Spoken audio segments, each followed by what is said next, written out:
Yo, back at it again with the 13B and the RX7 FC. So actually, y'all, I finally finished assembling the the short block of the engine, but there was a bit of a fuck up that I did. I put the tension bolt seals on backwards, which caused them to tear as I was torquing all these down in sequence, and I blame ChatGPT for that.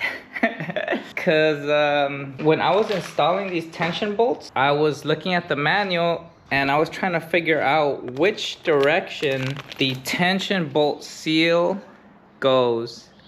In the manual, it actually does not say which orientation to put these seals, and so whether it goes like this or like this.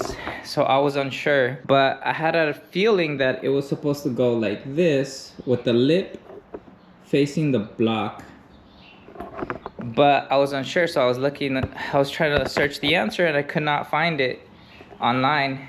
And so I ended up asking ChatGPT. Look what it came back with. Let me see. Okay, I asked ChatGPT, which side does a 1989 Mazda RX7 tension bolt seal face? And it came back with, in practical terms, if you're inserting the tension bolt from the rear plate forward, the seal's flat face should be facing the rear iron, the direction you insert the bolt from.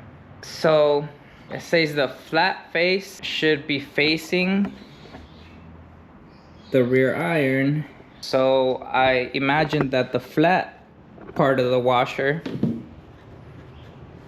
this flat part, not the part with the lip, should be facing the iron.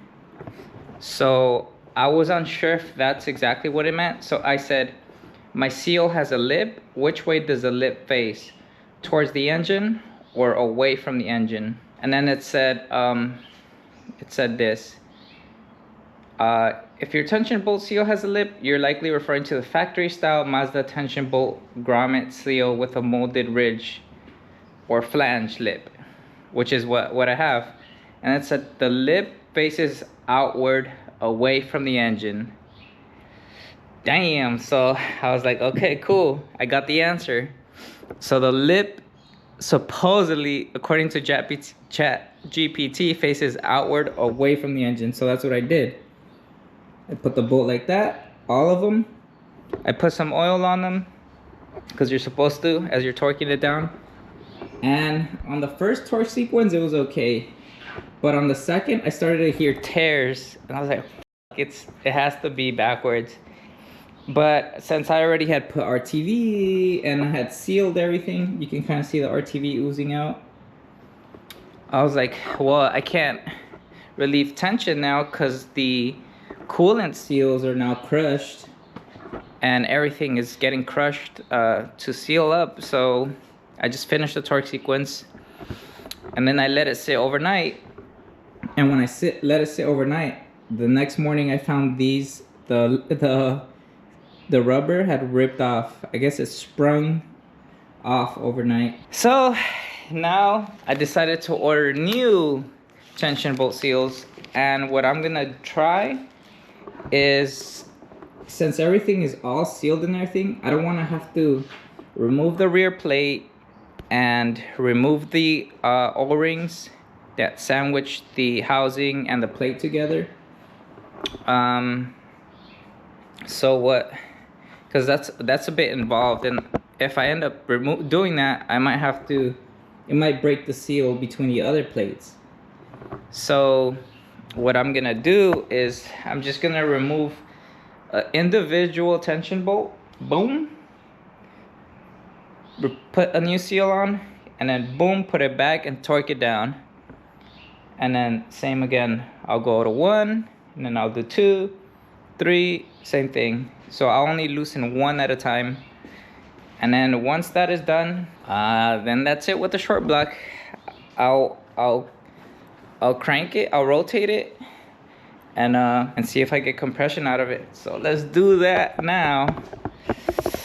Yeah, it's a good thing that I noticed that it was tearing, because Like, what if the rubber didn't break off overnight and I didn't notice that, and then when I went to go crank it or something or put it in this car, then all of them are leaking?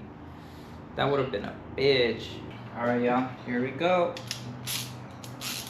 I was waiting on these seals for about a week, so gonna finally freaking replace them. So we'll start with one. The torque spec says 23 to 29 foot-pounds, and I had done 29, so I'm gonna just keep it at that 29. I hope the seal doesn't break through and fall in, but I guess we'll find out.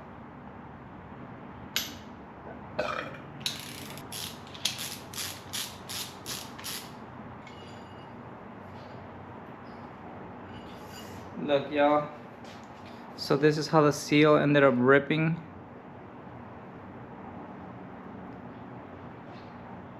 See?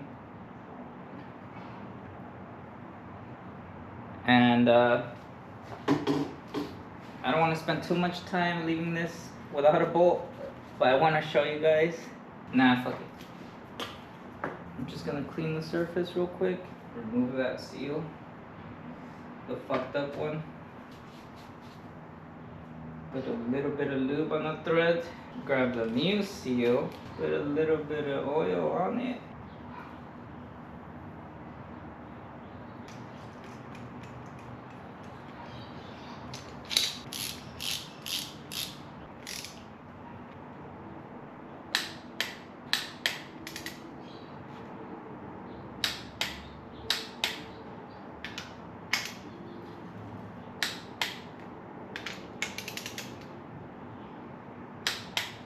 I'm gonna just put a check mark on it for my own self. All right, and I'm gonna just repeat that process for all of them. I'm just gonna time lapse it, and then I'll get back to you guys when I'm done.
So last thing I remember filming, which was like more than a week ago or about a week ago, was I was replacing, so my camera ended up dying, but I was replacing these seals, the tension bolt seals, and now they're all looking good, and they were retorqued. Look, these are the old ones right here, all torn up.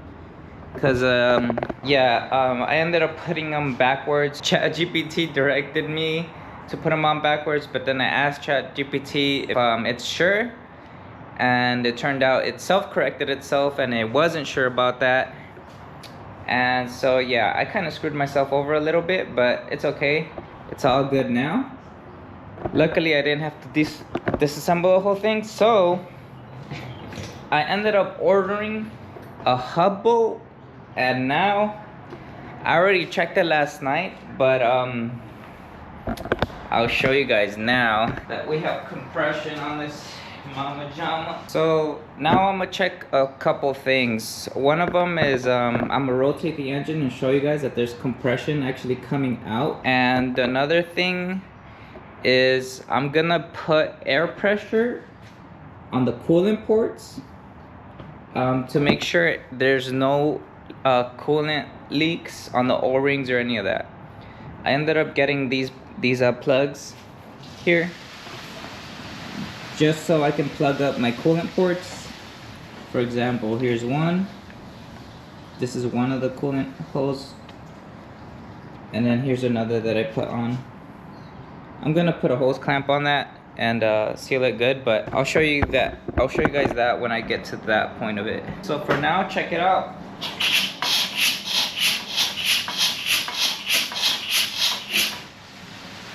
There it is, y'all. It's sounding like it's pretty good compression and it's not locking up, so that's good. Now I'm gonna go ahead and put pressure in the coolant port. So I actually ended up getting this kit that goes right where the water pump would go, so I can put some air pressure in the system. So look, it's this. It has a pressure gauge and a little valve to put air through right here. Looks like I'm gonna have to remove these studs though, because it came with these nuts and bolts. So I'm gonna do that first. It's one stud, pressure gauge, and seal. So now that that is on, I'm gonna go ahead and get some hose clamps to clamp this coolant port up and this coolant port up, so I can then apply pressure and see if we get any leaks. What do you guys think? Is it gonna leak? That would suck if it did. This is the moment of truth. If it leaks somewhere in here between the sandwich plates, between the plates, I would be depressed. But if it does leak, that means I'll have to disassemble the whole thing. So I'm gonna find out with you guys. Okay, so right now it's set to 15 psi. Let me see what sort of pressure it's supposed to be at. It says about 15 to 20 psi. Some people test it at like 20 psi, so that's what I'm gonna do. Alright, y'all, I have my little valve stem adapter here.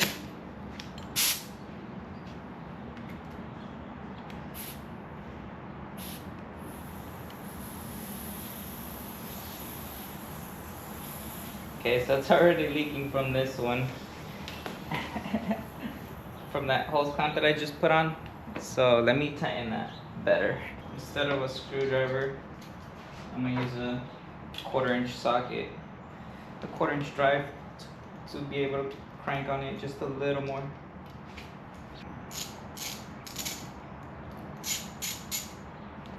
And let me tighten that other one up too, since I'm already here. There we go. Now let's see.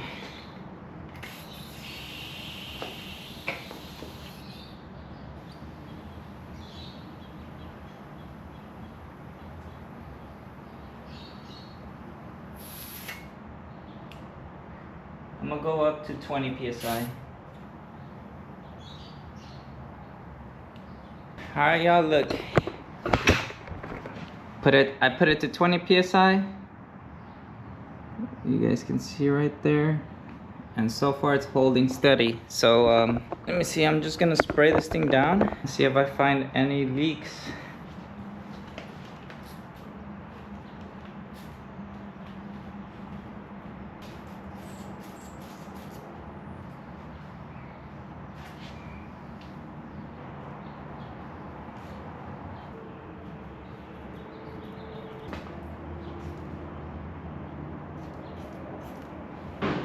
Oh, found the leak. Damn. Thank God, it was just... I saw that the pressure was dropping. Look, I saw that the pressure was dropping very lightly and I was like, fuck, I hope it's not between. So right now it looks like it's this, which is a crush washer. So let me seal that up fully and then refill the pressure again. Damn. That would have sucked bad.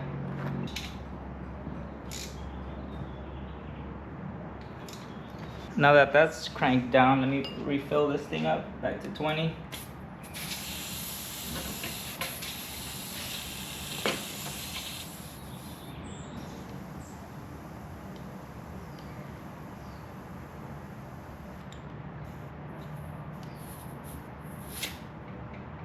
Okay, so look, that's about 20. That's pretty much spot on 20. And I'm gonna just let it sit there, probably for 24 hours. Yeah, so I'll get back to you guys and let you guys know what happens in 24 hours, if this thing holds the seal or what. Fingers crossed, boys, fingers crossed. All right, y'all, so I just let this engine sit under pressure overnight. At this point, it's probably been like 24 hours now. And take a look. It's still holding the 20 psi. So we're Gucci now. Now it's time to slap this thing in the RX7. So there's quite a few parts that I have to steal from the engine that is in the RX7 right now, like the whole front assembly, like the gears, the oil pump, the water pump, also the chain, also the oil pickup, and the oil pan, and all the other bolt-ons. So it's still quite a bit of work. Like as soon as I pull it out, to then clean everything, like clean the gasket mating surfaces and all that, and the flywheel. I do have the clutch, so yeah, still quite a bit of work. But yeah, now that this thing is solid, I'm gonna go ahead and get to the process of installing it. Stay posted. Maybe on the next video drop, I'm gonna be pulling the engine off the RX7, and then yeah, stay posted, boys. Peace.